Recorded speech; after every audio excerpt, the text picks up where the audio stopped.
Smiko. Welcome you all to your YouTube channel We Are Perfect. I hope you all are doing well and उम्मीद करती हूँ कि आप सबकी English basic learning course की preparation भी अच्छी चल रही होगी एंड उम्मीद करती हूँ कि आपने लिसनिंग वाली प्रैक्टिस को किया होगा एंड आपके स्कोर्स अच्छे रहे होंगे. So friends, without wasting any time let's start today's video. आज की वीडियो होने वाली है सेकेंड मॉड्यूल स्पीकिंग पे. यस, स्पीकिंग एक बहुत ही इम्पॉर्टेंट मॉड्यूल है इंग्लिश बेसिक लर्निंग कोर्स का. एंड जनरली हम सब क्या सोचते हैं कि हम लोग इंग्लिश स्पीकिंग कोर्स करते हैं एंड उसमें हम सोचते हैं कि हम कोर्स ज्वाइन करेंगे और हम फ्लुएंटली इंग्लिश बोलने लगेंगे. जैसे कि मैंने अपने प्रीवियस वीडियो में भी मेंशन किया था कि हमको करना क्या है, हमको चारों मॉड्यूल्स पे इक्वली फोकस करना है एंड देन हमारी जो स्पीकिंग है वो अल्टीमेटली इन्हेंस हो जाएगी बाकी सब स्किल्स की वजह से. फॉर एग्जाम्पल, आप राइटिंग में अच्छा फोकस कर रहे हैं, आप लिखने की कोशिश कर रहे हैं, आप कोई इंग्लिश की बुक पढ़ रहे हैं या फिर आपने डेली इंग्लिश न्यूज़पेपर पढ़ना शुरू किया है एंड इसके अलावा आपने सुनने में जो हमने लिसनिंग प्रैक्टिस शेयर करी है वो तो आपने करनी ही है. इन एडिशन टू इट आपको और क्या करना है, आपको डेली इंग्लिश कंटेंट सुनने की आदत डालनी है. फॉर एग्जाम्पल, आप डेली इंग्लिश न्यूज़ सुन सकते हैं. सॉन्ग्स मैं भी आपको प्रेफर नहीं करूँगी क्योंकि सॉन्ग्स जो है इंग्लिश सॉन्ग्स बहुत ही फास्ट होते हैं, तो मैं इस लेवल पे आपको नहीं रेकमेंड करती हूँ कि आप इंग्लिश सॉन्ग सुनिए. बट हाँ, आई विल सजेस्ट यू कि आप मोटिवेशनल वीडियो सुनिए यूट्यूब पे इंग्लिश में एंड आप प्रैक्टिस करिए बार बार इन्हीं चीज़ों को. और न्यूज़ अगर आप सुन पाएँ तो उससे बेहतर कुछ नहीं हो सकता इंग्लिश में. तो ये सब चीज़ें जो हैं आपकी स्पीकिंग को इम्प्रूव करेंगी क्योंकि आप वहाँ से वो कैब लर्न कर सकते हैं एंड और आप क्या कर सकते हैं, आप सीख सकते हैं कि कैसे फ्लुएंसी से वो बात कर रहे हैं, कैसे वो इंफॉर्मेशन को कम से कम सेंटेंसेस में पास कर रहे हैं. तो ये सब चीज़ें आप लर्न कर सकते हैं by listening English news. On the television आप सुन सकते हैं या फिर आप मोबाइल पे सुन सकते हैं या रेडियो या जो भी आपके पास अवेलेबल है उसके ऊपर सुन सकते हैं. चलिए अभी बात करते हैं कि हमें स्पीकिंग में प्रिपरेशन जो करनी है वो स्टार्ट कैसे करनी है. तो फर्स्टली मैं आपको, अगर आप बिगनर लेवल पे हैं तो मैं ये नहीं बोलूँगी कि आप फटाफट सारे टेंस लर्न कर लीजिए एंड ऑल दैट. आप ग्रामर सीख लीजिए, आप ईडियम सीख लीजिए. इनिशियली मैं आपको बोलूँगी कि आप खुद प्रैक्टिस करिए छोटे छोटे सेंटेंस बनाने की. फॉर एग्जाम्पल, हम सब ने स्कूल में ऐसे तो किया ही है माई बेस्ट फ्रेंड का या फिर माई फादर कैसे है, कोई भी ईजी ऐसे जो आपको लगता है आपको याद हो अभी तक या आप दोबारा पढ़ पाएँ उसको. आप इंटरनेट पे सब कुछ अवेलेबल है, तो कोई भी पुराना ऐसे उठा लीजिए कोई टॉपिक जिसमें आप चीज़ें ऐड कर सकते हैं खुद से. फॉर एग्जाम्पल, बेस्ट फ्रेंड है, उसमें आप अपनी फीलिंग्स ऐड कर सकते हैं कि आप अपने फ्रेंड्स के बारे में कैसा सोचते हैं, वो कैसे आपकी हेल्प करते हैं. तो आप ऐसे एक नोट बनाइए 5 to 10 सेंटेंसेस का. अब उस नोट बनाने के बाद आपको करना क्या है, आपको उस नोट को पढ़ना है देख करके, क्योंकि आपने खुद ही लिखा है उसको. आप उसको देख करके पढ़िए, मिरर के सामने खड़े होकर पढ़िए ताकि आप अपने एक्सप्रेशंस भी देख पाएँ. क्योंकि speaking is not all about कि आपने कुछ इन्फॉर्मेशन थी और उसको पढ़ दिया. उसको एक पर्टिकुलर पॉजेस के साथ, उसको एक रिदम के साथ आपको बोलना होता है. जैसे हम अपनी भाषा में बात करते हैं, फॉर एग्जांपल हम हिंदी में बात कर रहे हैं, तो हिंदी में ऐसे तो नहीं है ना कि आपके सामने एक स्क्रिप्ट पड़ी है और आप जिसको देख के बस रटे जा रहे हैं और देख देख के बोले जा रहे हैं. नहीं, जब हम कॉन्वर्सेशन करते हैं या हम किसी के सामने अपनी बात रखते हैं तो हम पर्टिकुलर पॉजेस लेते हैं, हम अपने एक्सप्रेशंस देते हैं. फॉर एग्जाम्पल, अगर हम खुश हैं तो हमारे चेहरे पे वो सेंटेंस पढ़ते हुए खुशी होनी चाहिए कि I have 2 best friends in my life. तो एक एक्सप्रेशन, एक खुशी आपके चेहरे पे दिखनी चाहिए. लेकिन हाँ, अगर कोई सैड सेंटेंस आप पढ़ रहे हैं, फॉर एग्जाम्पल जिसमें आपको कोई नुकसान हो गया हो या आप बुरा फील कर रहे हो, तो आपके चेहरे पे वो दिखना चाहिए. तो इस फील के साथ आपको डे 1 से स्टार्ट करना है. मैं ये नहीं कहूँगी कि पहले आप सब लर्न कर लीजिए, आप सारी चीज़ों को साथ में ही लेके चलिए.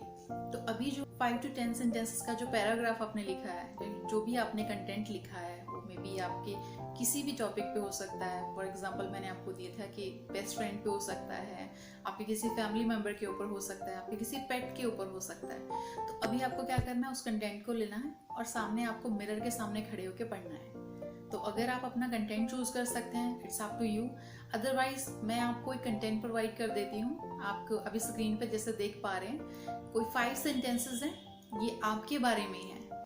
तो आप क्या कर रहे हैं, फॉर एग्जाम्पल आप एक इंट्रोडक्शन दे रहे हैं स्टेज पे खड़े होके कोई इवेंट शुरू होने के पहले.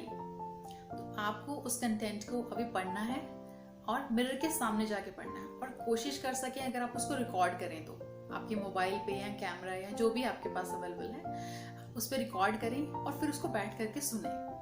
तब आप जाके समझ पाएंगे कि आपके एक्सप्रेशन क्या है, आपका बोलने का तरीका क्या है और आप कितनी ठीक इंग्लिश बोल पा रहे हैं। तो ये चीज़ आपको करनी है स्टार्टिंग पॉइंट में। एंड इसके अलावा क्या करना है, मैं इस वीडियो के लास्ट में आपको एक क्यू कार्ड दूंगी। जैसे कि हम बात कर रहे हैं कि अगर कोई आइल्स की प्रिपरेशन कर रहा है या करना चाह रहा है तो वो भी इन वीडियोस को देख सकता है। और अभी से, जैसे अगर वो बिगनर लेवल पे है, उसको नहीं पता है कि आइल्स क्या होता है एंड ऑल दैट, तो मैं उसकी आइल्स की एक अलग से सीरीज बनाऊंगी। बट अगर आप अभी बिगनर लेवल पे हैं, आपको आइल्स का नॉलेज नहीं है, आप चाहते हैं करना, तो आपको करना क्या है, आपको जो मैं दूंगी क्यू कार्ड लास्ट वीडियो के एंड में स्क्रीन पे डिस्प्ले होगा, तो आप उस पर भी एक वीडियो बना के अपने पास रखनी होगी और आपको उसे सुनना होगा। और फिर आप समझ पाएंगे आपके क्या मिस्टेक्स हैं, कहाँ आप गलती कर रहे हैं, कहाँ पर इम्प्रूवमेंट का स्कोप है, कहाँ और अच्छा कर सकते हैं। तो ऐसे आपको प्रैक्टिस करना है। तो चलिए, ये तो मैं आपको वीडियो के एंड में प्रोवाइड करा दूंगी। एंड अभी के लिए जो 10 सेंटेंसेस अभी स्क्रीन पे डिस्प्ले हो रहे हैं, आपको ये 10 सेंटेंसेस अपनी नोटबुक पे जो आपने कल स्टार्ट करी है लिसनिंग के लिए, उसी पे नोट डाउन करने हैं विद डेट। आप तारीख लिखते जाइए, क्योंकि मॉनिटर करना अपने प्रोग्रेस को बहुत ही इंपॉर्टेंट है। ऐसा नहीं है कि मैंने कोई आज प्रिपरेशन स्टार्ट करी है और मैं इसको ट्रैक ही नहीं कर पा रही हूँ। तो अगर आप ट्रैक ही नहीं कर पा रहे तो आप at the end of the day, एक महीने बाद, एक हफ्ते बाद आप कैसे एनालाइज करेंगे कि आप कहाँ से चले थे और कहाँ पहुँचे हैं। तो नोटबुक लगाइए, डेट वाइज लिखिए, अपना प्रोग्रेस लिखिए कि कल ये कमियां थी, आज की इम्प्रूव हो गई हैं। अब नेक्स्ट डे मुझे किन चीज़ों को ओवरकम करना है, क्योंकि एक ही दिन में आप सब कुछ इम्प्रूव नहीं कर सकते। तो डे बाय डे जो आप स्मॉल स्मॉल टारगेट्स लेके चलिए, अपने ऑब्जेक्टिव्स लेके चलिए कि मुझे इन इन चीज़ों पे काम करना है। हाँ, मेरे एक्सप्रेशंस अच्छे नहीं आ रहे हैं, या मैं बात करता हूँ तो मैं नर्वस हूँ सामने, या मैं बात करती हूँ तो मैं घबराहट महसूस करती हूँ, मैं क्लियरली अपने वर्ड सामने रख नहीं पा रही हूँ। तो छोटी छोटी जो हमारी कमियां हैं वो हमें इस तरह से दूर करनी है।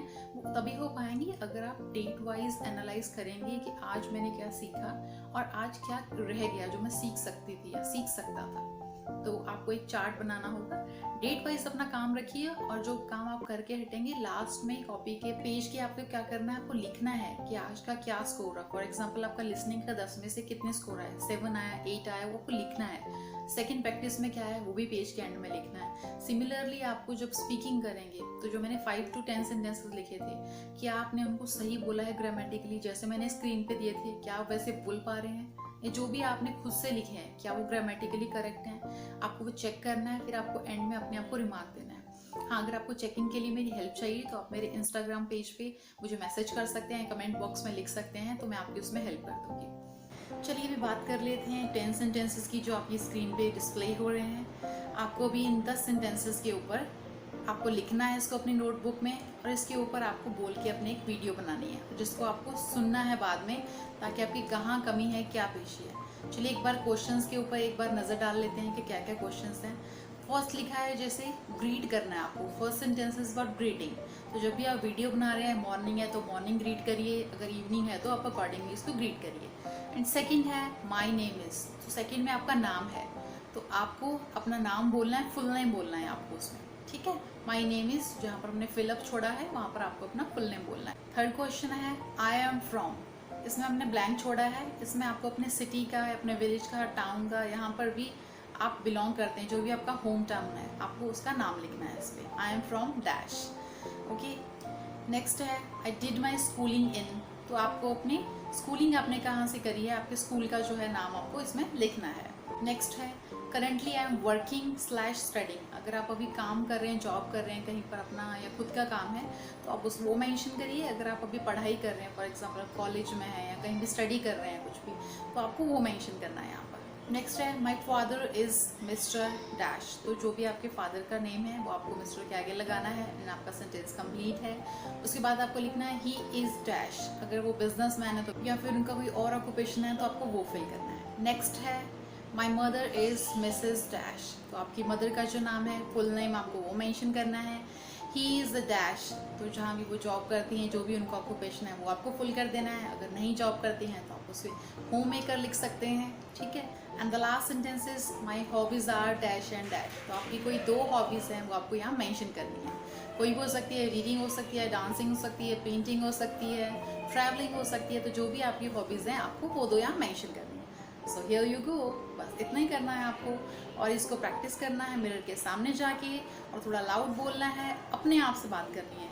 अगर आप कॉन्फिडेंट नहीं फील करते हैं किसी के सामने तो आप अकेले रूम में चले जाइए, यहाँ भी आपके मिरर अवेलेबल है, या फिर फ़ोन की स्क्रीन आपका फ्रंट कैमरा ऑन करके आप वहाँ पर रिकॉर्ड कर सकते हैं। उसके बाद आप सुनिए लेकिन उसको, क्योंकि कोई दूसरा आपकी गलतियाँ आपको बताए या कोई दूसरा आपको बताए कि यहाँ पर पॉइंट आउट करे कि कमी है, ये हो सकता है, उसकी बजाय आप खुद एनालाइज करिए और खुद की गलतियों को खुद करेक्ट करिए, तो उससे बेहतर कुछ नहीं होगा।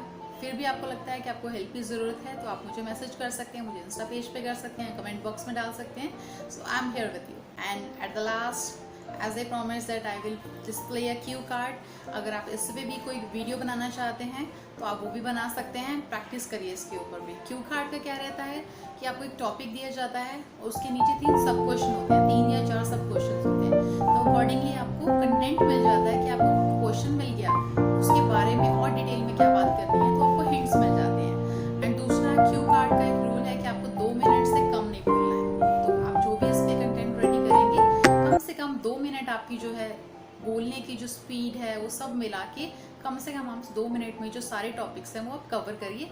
Yes, most important thing, Q card में आप ऐसे ना करें कि 3 या 4 सब क्वेश्चंस हैं तो आप थर्ड को पहले अटेम्प्ट कर लें, फर्स्ट को बाद में करें। नहीं, क्यू कार्ड जैसे दिया हुआ है, जैसे सीक्वेंस में क्वेश्चन है, सब क्वेश्चन आप वैसे ही उसको अटेम्प्ट करिए। तो ये है ऑल अबाउट क्यू कार्ड। सो अभी आप क्यू कार्ड की प्रैक्टिस कर लीजिए। अभी आपकी जो स्क्रीन पे डिस्प्ले हो रहा है, that's all for today. See you soon.